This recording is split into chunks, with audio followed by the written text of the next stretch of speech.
You snap awake. The room is pitch black.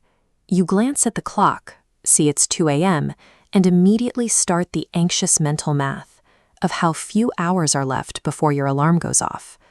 The immediate assumption is that something is wrong.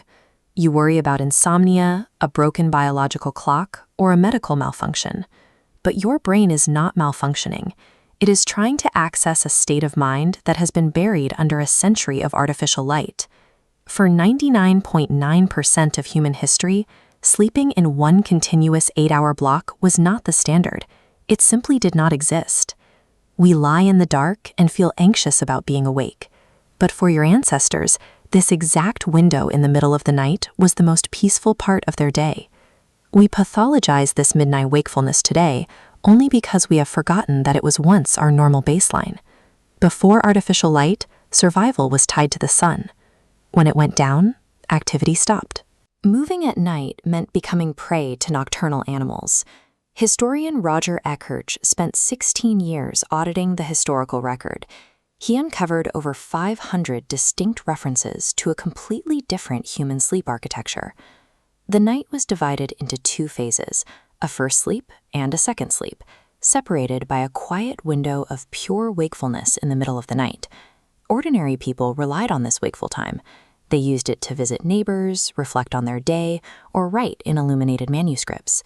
These references go back thousands of years, but modern historians literally mistranslated them for decades because they could not imagine a split sleep cycle as the norm. That gap between first and second sleep wasn't an interruption of rest. It was a theater for human thought and reflection.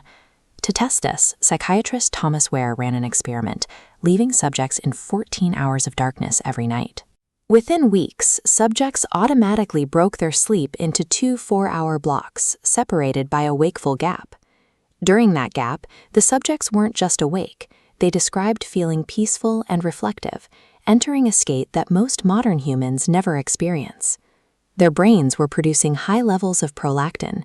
This is the same hormone released during meditation and after physical intimacy, creating a distinct state of calm. This proves the 2 a.m. awakening isn't a gap in sleep, but a chemically induced state of consciousness that is still waiting for the dark. We moved away from this rhythm over centuries.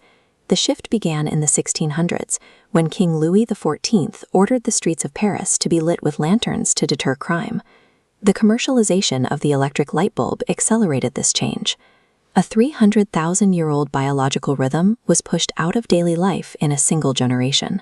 The glowing filament of the incandescent bulb provided a constant, cheap replacement for the natural darkness we evolved in.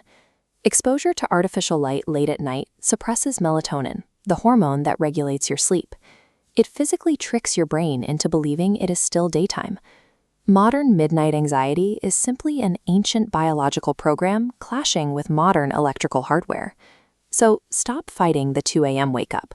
Lie still in the dark. Recognize it as your body remembering its oldest rhythm, and embrace the peace.